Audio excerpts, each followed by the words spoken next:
भारत की सबसे डरावनी सच्ची भूतिया घटना, जिसे जानने के बाद आप कुछ चौंक जाएंगे। आप सभी ने कई भूतिया कहानियों के बारे में सुना होगा, जिसमें भूत प्रेत और आत्मा किसी को अपना शिकार बनाती है या तो फिर अपने ही होने का एहसास कराती है।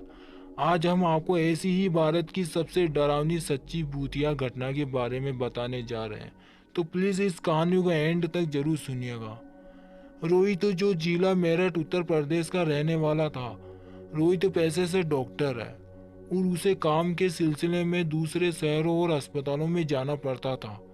वैसे तो वो भूत प्रेत जैसी चीज़ों पर विश्वास नहीं करता था, लेकिन जब उसके साथ वो घटना घटित हुई तो वो उन सारी चीज़ों पर बहुत ज़्यादा विश्वास करने लग गया। कहते हैं ना, जब तक आप अपनी आंखों देखी और कानों सुनी वाली बातों पर यकीन ना कर लो, तब तक आप किसी भी बात पर विश्वास नहीं करोगे। जब रोहित के साथ यह सब कुछ हुआ, तब वह भी इन सब बातों पर विश्वास करने लगा। ऐसी क्या घटना घटी रोहित के साथ? ये बात सन 2003 की है। दिसंबर का महीना था और बहुत ही तेज बारिश हो रही थी। तब रोहित राजस्थान के एक हॉस्पिटल में पहुंचा। रोहित को वहां एक ऑपरेशन के लिए बुलाया गया था। रोहित लगभग सुबह के 2:30 बजे वहां पहुंचा।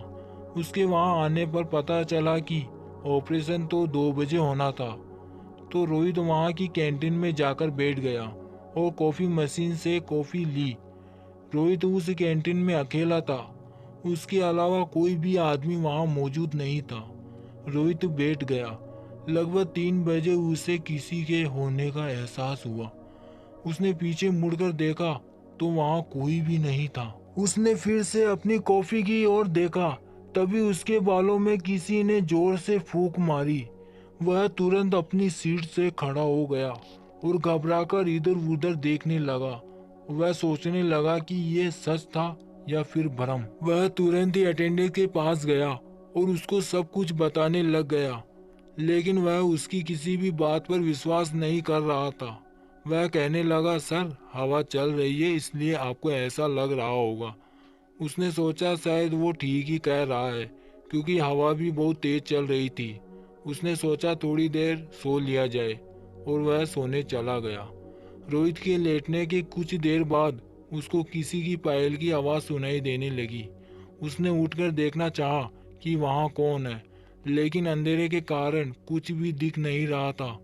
लेकिन उसको वो आवाज़ साफ सुनाई दे रही थी। रोहित दौड़ते हुए बाहर की तरफ गया और बाहर का नज़ारा देखकर उसके पैरों तले जमीन खिसक गई, क्योंकि वहां पर पूरा का पूरा अस्पताल एक खंडहर में तब्दील हो चुका था। वह डर के मारे वहां से बाहर का रास्ता ढूंढने लगा, लेकिन उसको बाहर जाने का रास्ता नहीं मिल रहा था।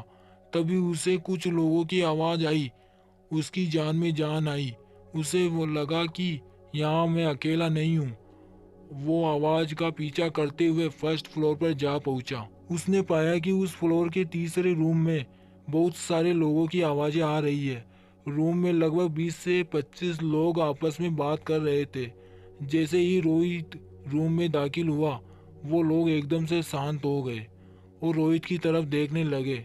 इससे पहले रोहित कुछ समझ पाता, वो पूरा रूम भयानक हंसी से गूंजने लगा। वह सारे के सारे लोग उसकी तरफ देखकर हंस रहे थे। यह सब देखकर रोहित बहुत डर गया।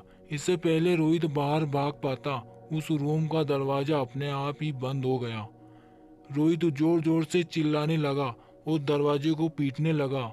रोहित ने जैसे ही उन लोगों को पीछे मुड़कर देखा तो वो लोग उसके करीब आ गए। तभी अचानक दरवाजा खुला और रोहित गिरता पड़ता रूम से बाहर निकला तो उसने पाया कि दरवाजा खोलने वाला बहुत बूढ़ा आदमी था। रोहित उस आदमी के पैर पकड़कर चिल्लाने लगा, मुझे बचाओ, ये लोग मुझे मार डालेंगे। तो वो व्यक्ति बोला, बेटा, यहाँ तो कोई नहीं है। रोहित ने दोबारा रूम में झांककर देखा तो लाइट जली हुई थी और रूम में कोई नहीं था और वह पूरा का पूरा खंडहर दोबारा हॉस्पिटल में तब्दील हो चुका था। तो रोहित ने सारी कहानी उस बूढ़े व्यक्ति को बताई। तब उस बूढ़े ने बताया कि जो आवाज़ आपको सुनाई दे रही है वह सब सही है।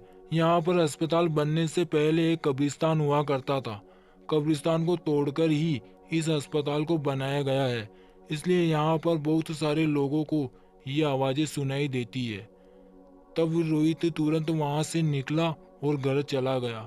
वह आज तक उस रात को भूल नहीं पाया है। अगर आपको ये स्टोरी अच्छी लगी है तो प्लीज़ लाइक करना और शेयर करना और चैनल को सब्सक्राइब जरूर कीजिएगा। Thank you so much.